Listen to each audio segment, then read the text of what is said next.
Tony Blair was grilled by Sky News presenter Jonathan Samuels after the former Prime Minister called for the entire country to be placed under a COVID-19 vaccination program. Mr. Blair made the call as he urged ministers to change the UK strategy completely in tackling the virus. It comes as a new document. A Plan for Vaccine Acceleration is published by the Tony Blair Institute. But Sky's Jonathan Samuels grilled the former Labour leader as he noted Boris Johnson's government was already rolling out the coronavirus vaccine. Speaking to Sky News, Mr. Blair said, "What was good for a vaccination program a month ago is not good enough today. I know the NHS has done an amazing job. It's a Herculean effort to get as far as they have, but unfortunately we're now in a new situation and therefore we have to accelerate the strategy in a profound way." Sky News host Mr. Samuels interjected, "The government would say that's exactly what they are doing. Britain is leading the way globally with its vaccine rollout. I've been reading your document.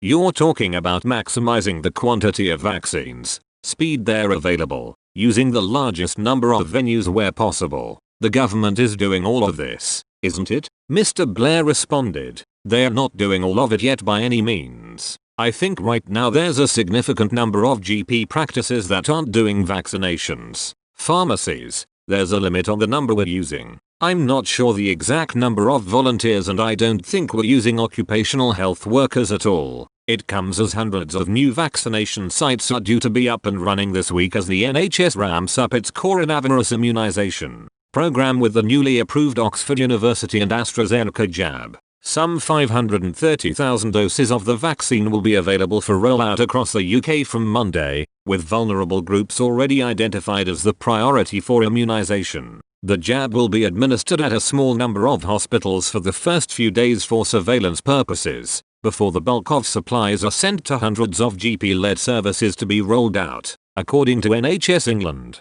Hundreds of new vaccination sites, at both hospitals and GP-led services, are due to launch this week, joining the more than 700 already in operation, NHS England added. Oxford University Hospital's NHS Foundation Trust, where the vaccine was developed, is expected to be among the first sites to administer it on Monday morning. It comes almost a month after the rollout of the vaccine developed by Pfizer and BioNTech began, with more than 1 million people now receiving the first dose.